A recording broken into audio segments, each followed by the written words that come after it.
Good morning, my friends. Welcome to God Focus this morning. The title of today's episode is The Scariest Words We'll Ever Say to God.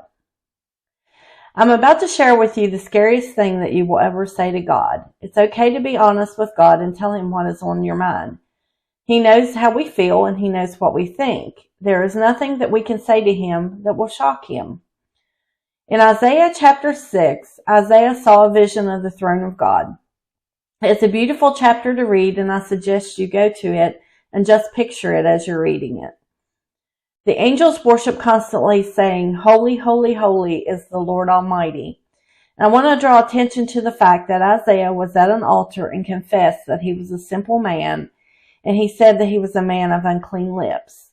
The angel took a hot coal off of the altar and touched his lips, making them pure.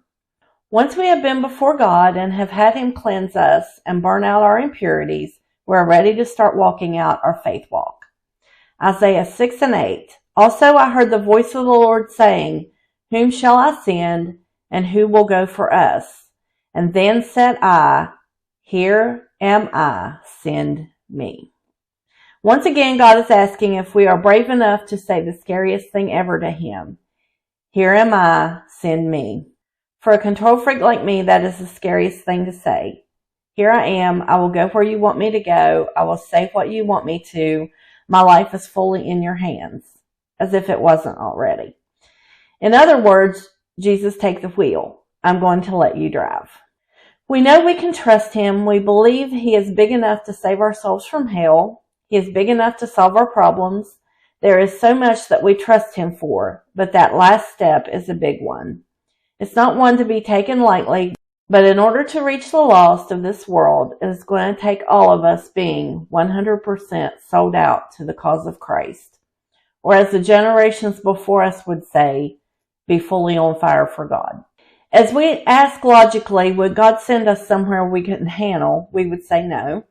If someone asks, do you trust God? The answer would be, well, yes, of course.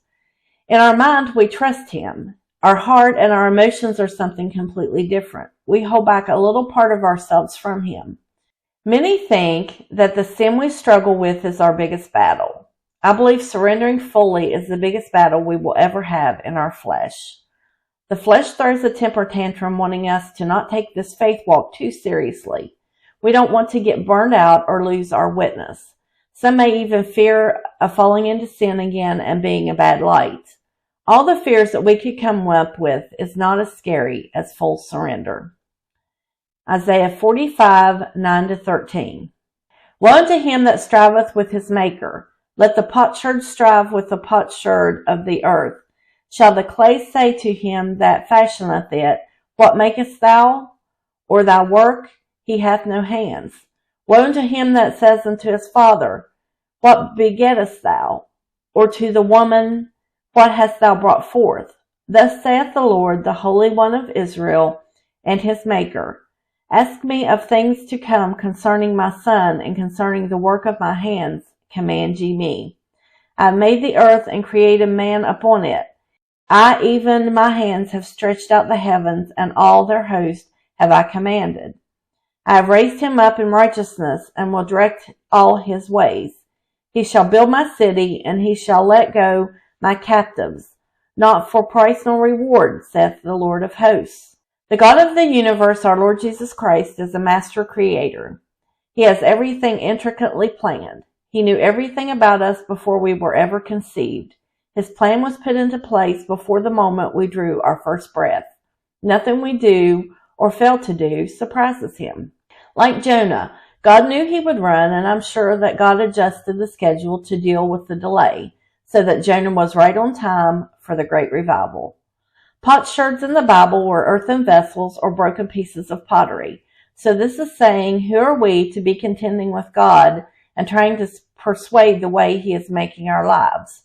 We are the clay. He is the potter. He knows how to shape clay, how much water it will take, and how much pressure to mold and shape it. We can trust His hands. They were nail scarred because He loved us so much. He will take care of us. We just need to dig deep and find some of that boldness that so many of the saints of old had within them. Ones who would say, I don't care what you say, I don't care what you do.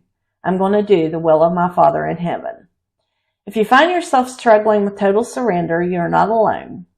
But the harvest is ready and needs many laborers. May we all find the strength to say, "Here am I, send me." Until next time, be bold, be brave, and keep your God focus. Like, share, and subscribe for more encouragement. Have a good day.